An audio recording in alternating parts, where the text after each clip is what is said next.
guys, welcome back to my channel. It's AshleySharice here. Welcome to another video. So today's video is going to be something that I've never done before. I've never done a full video dedicated to books, but today I'm going to be doing my top 5 books of 2025 because I just really loved some of the books that I read last year. So I wanted to give you guys my top 5 books of last year. So without further ado, let's just get into the video. My book that came at number 5 for my top 5 books of 2026 is going to be The Last Mrs. Parrish. And I talked about this book in a vlog last summer, because that's when I read this book. But this book is basically The Housemaid in a nutshell by Frida McFadden. But this book came out before The Housemaid. I personally think that it's better than The Housemaid. But it basically is about this woman who ends up befriending a lady and her rich husband, and she ends up having an affair with the husband. She gets the husband to leave his wife, but then it's like, come to find out, the wife is actually the one that orchestrated the whole thing because the husband was abusive and he was just horrible.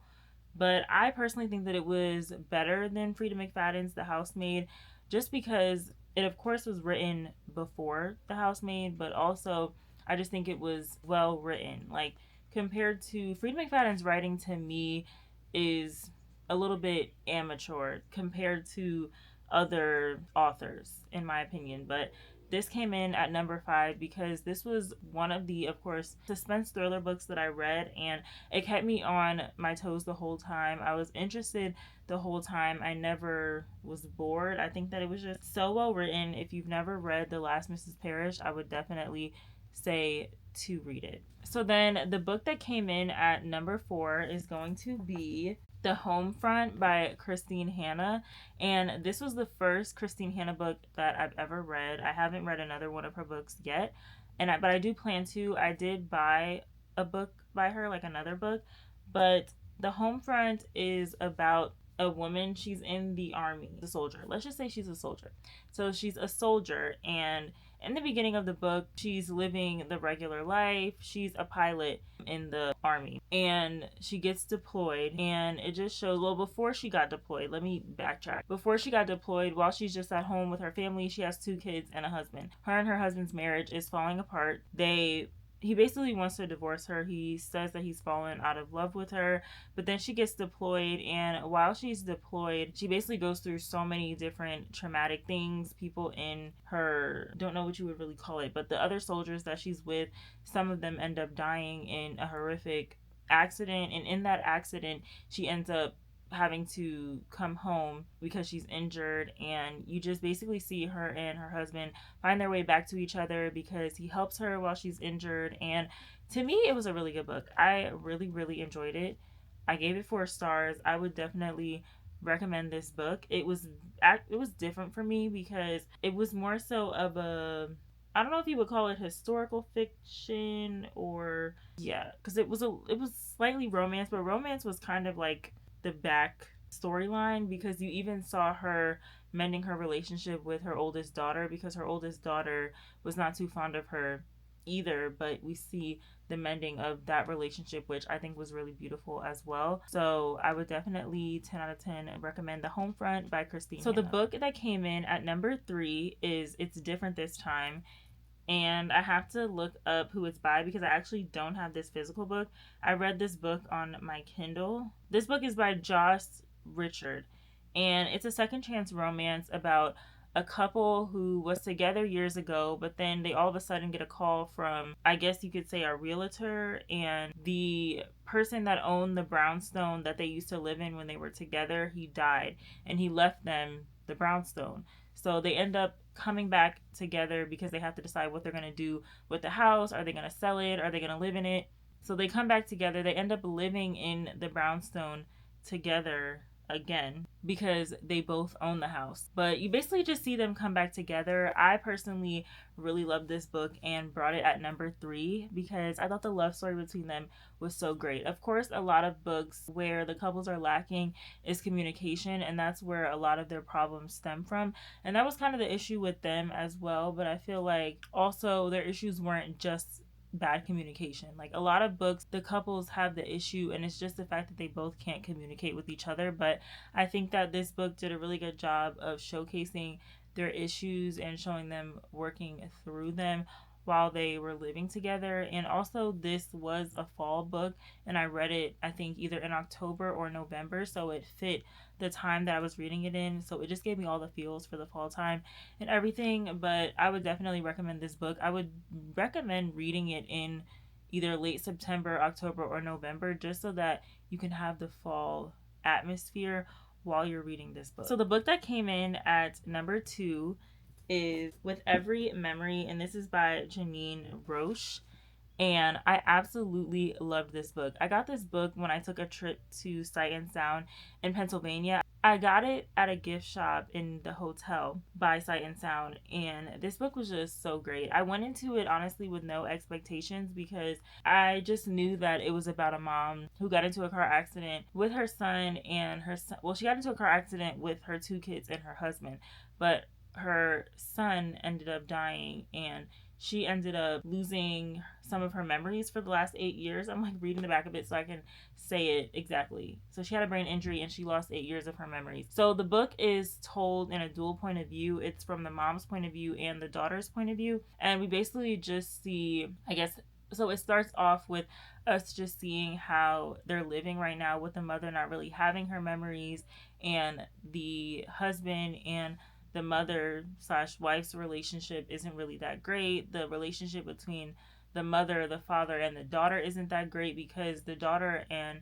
the brother, they were actually twins. So it was her twin brother that died in the accident. And of course, she took that really hard. But we basically just see the relationship between the mother and the daughter be mended. We see the relationship between the husband and the wife mend as well. And in the book, the father mends the relationship with the daughter as well. And I feel like their grief, show them connecting through their grief. And she connects with her brother's best friend, who of course was also grieving. And I loved seeing the romance blossom between her brother's best friend and her. I think that it was just really well done. And I just love this book so much. I read this book, I think, in like a day and a half. This book was so good. I love this book so much. And it's not like she's a popular writer. And I got, Sight and Sound, if you've ever been to Sight and Sound, it's kind of it's in the Amish country. So I thought this was an Amish book, but I was like, it seems like it's good, so I'm going to get it. But 10 out of 10 recommend this book if you've never read it, if you've never heard of it. Get this book and read it because you will not be disappointed. So for my top book of 2026, I actually have 2 books at number 1. I could not choose between the 2 because I loved both of them so much. So I'll first talk about the first book, which is at number 1. Excuse me while I ugly cry. This book, I'm not a YA reader by any means, but I bought this book last year. I think last year in the beginning of the year, I bought this book and I started it and I was like, okay, I cannot read this. But then I picked it back up again. And when I tell you, amazing. It's of course a young adult read, but it was so good. So good. So it's about, I just need to know her name, Quinn. So it's about Quinn. She creates a list for everything. And one of her lists her journal that she wrote the list in gets lost. And she then thinks that the boy that she did write about in one of the lists stole the journal. So she confronts Carter, who is the person that she thinks stole the journal, because he's in the journal. She wrote about him on one of her lists. And she ends up starting to get blackmailed by someone that's telling her that she has to conquer everything that she wrote on her list, things that she said that she would be scared to do. So she ends up teaming up with Carter and another guy and another girl, and they tackle all the things on her list. And I just really love this book because I liked seeing the friendship that grew between her and another girl and the other guy that was in the group as well. And then of course a romance blossom between her and Carter, but that wasn't the huge focal point of the book. Also, what bumped this up to number 1 for me was the mending of the relationship between her and her grandmother. She went to go see her grandmother and spend time with her grandmother, and that part I really loved, and that really touched me. So I would definitely recommend this book. If you're not a YA reader, I do not think that you would be disappointed by this book, because even though it is YA, I think Joya Goffney just is a really good writer. I also did read her other book, Confessions of an Alleged Good Girl. I would recommend that book as well, but that I didn't read last year. I read that the year before. But anyways, read Excuse Me While I Ugly Cry if you have not. Okay, so the book that is at number 1, along with Excuse Me While I Ugly Cry, is A Love Like the Sun by Rhys Nilsson. This book, you guys, this book, I absolutely loved this book. Okay, this book is about, I just have to remember the people's names. Linnea. So Linnea is best friends with Isaac, and Isaac is kind of famous. He's an artist, right? From what I remember, I believe that Isaac is an artist. I'm trying to, not a artist like singing, but an artist, I think, with art, I believe, or he's like, yeah, famous on social media for posting his art, I think.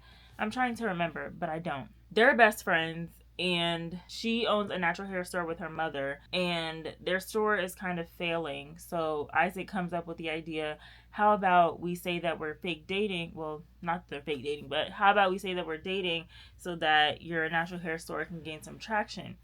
So they end up fake dating, and they of course end up ultimately falling in love with each other, even though they were already in love, but they acknowledge the feelings that they have. But this book to me was so great because Linnea ends up finding out that she has some sort of kidney disease, I believe it was in this book. If I'm wrong and it's not a kidney disease, forgive me, but I believe it was a kidney disease that she had. And Isaac stood beside her. I loved the fact that she found out and she ran, of course, because she thought that he wasn't going to want to be with her anymore. And she also didn't want to put that burden on him to be with her while she had this disease. But he stayed with her and fought for her. And I just loved this book so much. And in the epilogue of the book, they do get married, and she's still alive and all the things. Like, it's not a sad book by any means. I had started this book and then stopped reading it, and then I picked it back up and devoured it. Like, I think I read the first 40 to 60 pages and stopped reading it when I found out that she was going to have a disease, because I was like, oh my gosh, I don't want this book to be sad. But the book was not sad at all. I enjoyed it so much. I would definitely recommend. The only thing that I would say about this book is I do wish that it was dual point of view, because throughout the book we only get Linnea's point of view, and I wish that that wasn't the case, because it would have been nice to hear Isaac's thoughts, basically, to see what he was thinking at different times in the book. But everything is only from her perspective. So technically, the thing with romance books, when you only have one person's perspective, everything that the other person is saying could be wrong or it could be right. You don't know, because we don't have that other person's point of view. I think that this book is amazing. If you haven't read it, please read it. You will not be disappointed. This is my favorite romance book that I've read thus far. So that was my top 5 books of 2026. I hope you guys did enjoy this video. Please like, share, and subscribe, and I will see you in the next video.